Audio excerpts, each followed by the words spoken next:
Bienvenue sur cette chaîne qui t'accompagne et te motive pour te libérer de tes addictions et pour prendre ta santé en main. Je sais de quoi je parle, j'ai fumé pendant 20 ans et ça fait depuis l'année 2018 que j'ai pas touché une cigarette. J'espère que tu vas bien. Dans la vidéo d'aujourd'hui, on va parler de discipline. Discipline pour améliorer sa santé. Discipline pour mettre en œuvre les bonnes habitudes et les remplacer par les mauvaises, ce qui est dans l'idéal le meilleur et ce qui est indispensable et c'est essentiel pour justement pour prendre sa santé en main et avoir une meilleure santé, parce que c'est ça le but. Cette discipline, c'est elle qui va te permettre de continuer les habitudes qui vont te libérer justement de ces addictions qui sont mauvaises pour ta santé. Et je sais qu'il y en a des mauvaises habitudes. Et la discipline, vraiment, elle va te permettre de faire ce qui est le mieux pour toi pour monter à chaque fois de niveau et améliorer sa santé. La discipline, ça se travaille puisque il va falloir que tu fasses les choses même si tu n'en as pas envie. Et c'est ça la discipline. C'est faire les choses même si à ce moment-là, tu n'as pas envie de les faire, que en ce moment, tu n'as rien envie de faire, tu te sens mou, tu te sens faible. Il ne faut pas écouter ses émotions parce qu'il y a des moments où tu seras plus motivé que d'autres. Il y a des moments où tu auras la motivation, ce sera facile pour toi d'enchaîner les bonnes habitudes. Mais il y a des moments où, voilà, où ça va être plus compliqué, ça va être difficile, où tu n'auras pas envie, tout simplement.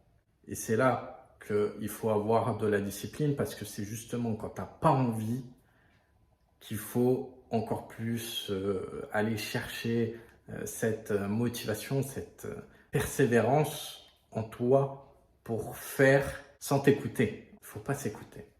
Quand tu n'as pas envie de faire, il ne faut pas s'écouter. C'est ça l'astuce pour acquérir de la discipline, parce que elle vient de là, la discipline. C'est de faire les choses même quand on n'a pas envie. Et ça, c'est ultra difficile. La plupart des gens ne le font pas. Pour ceux qui sont les plus disciplinés, il arrive toujours un moment où ils manquent de discipline.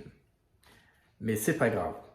Parce que du moment que ce temps-là, il ne dure pas longtemps, c'est pas grave, on peut laisser couler, il n'y a pas de souci, mais il faut vite se relever, il faut vite revenir dans des émotions, dans une motivation, une persévérance pour revenir sur cette discipline. Par exemple, tous les ans, depuis que je suis adolescent, je fais des allergies au pollen, ce qui fait que j'ai de la rhinite, donc le nez qui coule, les yeux qui pleurent un peu, mais ce qui est le plus gênant, c'est que je tousse beaucoup le soir et notamment ça me fait faire des crises d'asthme. Tous les ans, j'ai ma petite ordonnance à prendre auprès du médecin pour atténuer cette allergie. Et tous les ans, je me dis que cette année, ça va aller, je ne vais pas subir le pollen. C'est malheureusement pas souvent le cas. Et cette année, je me le suis dit, mais on a eu énormément de pollen cette année. Il y avait des alertes, pollen, etc.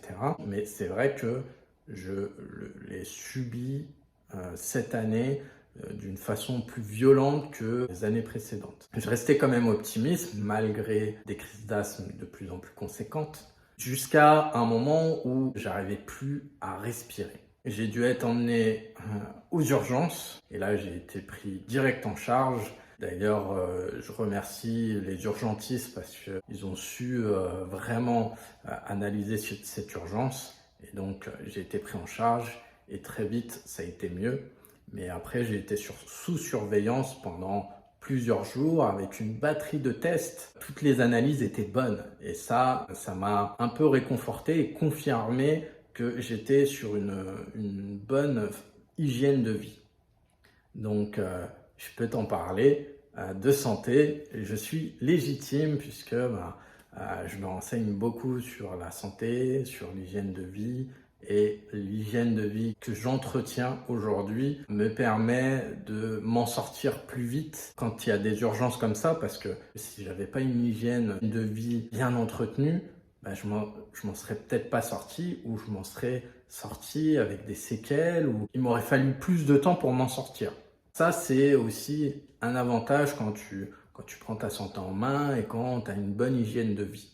Après ça, je suis sorti de l'hôpital, mais le médecin, avant de sortir, il m'avait conseillé de reprendre le sport, mais à un rythme léger. Je me suis remis tranquillement et en faisant moins, ça me donnait de moins en moins envie d'y aller. Au lieu que ça dure 2 semaines, un mois, cette période, elle a duré pendant 3 mois. Je faisais plus trop de sport, que de temps en temps, mais bon voilà, c'était vite fait. Plus trop de discipline à ce moment-là. Maintenant, je suis remis de tout ça. Mon corps, je sens que voilà, il est prêt à repartir. Et ben, je reviens dans cette discipline de 5 jours par semaine. Mais je t'avoue qu'au début, c'était compliqué. Quand tu reprends le sport, en plus, bah, tu as des courbatures, tout ça, tu souffres. C'est difficile, mais c'est comme ça. Et de revenir dans une discipline, je t'avoue que j'avais pas envie. J'avais vraiment pas envie. Mais il fallait que je ne me laisse pas le choix. Que dans ma tête, je dise à mon cerveau, aujourd'hui, tu vas au sport, quoi qu'il en soit. Arrête de trouver des excuses, parce que des excuses, on en a tous. On s'en cherche tous et elles sont faciles à trouver. Et là, c'est là que je remarquais qu'elles étaient faciles à trouver. Je me disais, oui, mais là, à cette heure-là, il y a trop de monde. Oui, bon, bah, j'irai demain parce que là, bah, j'ai des trucs à faire. C'est pas grave si je rate une séance aujourd'hui. Bon, allez, je la récupérerai demain. Promis, demain, j'y vais. C'est des choses sur lesquelles il ne faut pas négocier. Tu te dis, aujourd'hui, je vais au sport, quoi qu'il en soit. Quoi qu'il en coûte, je prends 1 heure sur ma journée de 24 heures pour faire du sport, quoi qu'il en soit. Que ce soit des pompes, taper dans le sac de frappe ou faire des squats, ou peu importe, même faire une marche, tu fais une activité physique. C'est ça la discipline, c'est ne pas se laisser le choix, c'est faire ce qui est bon pour toi en fait. Et c'est ça les bonnes habitudes à prendre. Parce qu'on est plein de mauvaises habitudes qui sont faciles à prendre. C'est justement ça. Les mauvaises habitudes, elles sont faciles à prendre. Les bonnes habitudes, elles sont plus difficiles à prendre. Ça demande de se booster pour pouvoir les faire parce qu'il y a aussi de la souffrance dans ces bonnes habitudes. Et donc, déjà, il faut faire le premier pas, c'est compliqué. Mais après, une fois que c'est fait, tout ça, il y a un moment où tu es le roi de la santé, quoi. Et il peut t'arriver des choses, tu vas t'en remettre vite. Quand, par exemple, tes enfants, ils te voient que tu as une bonne hygiène de vie, que tu prends soin de toi, que tu fais du sport, que tu prends soin de ton corps, mais c'est même pas que physiquement, c'est aussi mentalement qu'il faut prendre soin de soi.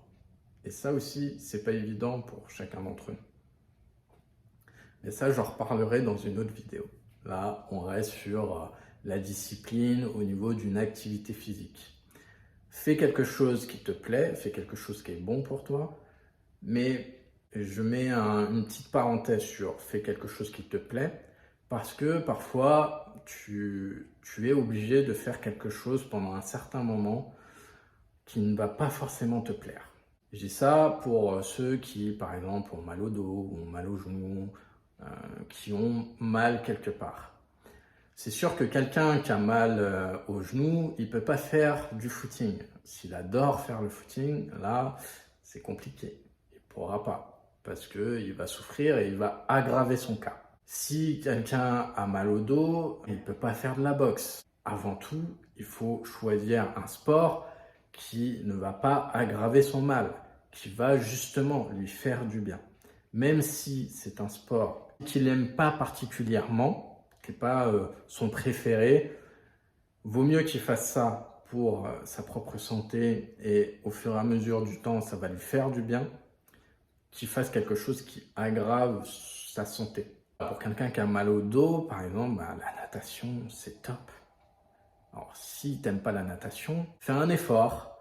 Et cet effort te sera récompensé parce que non seulement tu fais quelque chose que tu n'aimes pas forcément, c'est pas ton préféré, mais en plus tu fais l'effort et ça te demande encore plus de discipline, de motivation pour pouvoir faire le premier pas et y aller à chaque fois de façon récurrente. Ce sera récompensé doublement puisque tu seras fier de toi et en plus tu te sentiras mieux parce que tu as lutté contre toutes ces excuses pour ne pas le faire, pour ne pas y aller. Et puis derrière, tu vas voir ton corps, ta santé qui s'améliore grandement. Et en plus, tu auras aussi ton mental qui sera forgé. Donc, double avantage. Voilà pour cette petite parenthèse, je la referme. Ou sinon, sans ça, fais un sport qui te plaît, une activité physique qui te plaît. Tu auras moins de mal à te motiver et à garder une certaine discipline dans le temps. Parfois, tu voudras t'écouter et trouver des excuses pour ne pas y aller. Et c'est là qu'il ne faut pas. Enfin, tu sais, ça fait un quart d'heure que je te le dis. Mais c'est important que je te le répète parce que ça va t'arriver, c'est sûr, comme moi, ça m'arrive. Voilà, j'adore faire du sport et j'aime beaucoup de sport. Il y a beaucoup de sports que j'aime pratiquer, mais des fois, j'ai pas envie. Je me trouve des excuses. Mais non, il faut pas s'écouter, il faut pas négocier avec soi-même. C'est ça la discipline. L'importance de faire du sport, une activité physique, du moins, c'est ça te forge le mental, ça te forge une discipline. Et derrière, ça améliore ton physique, ça améliore aussi ton mental.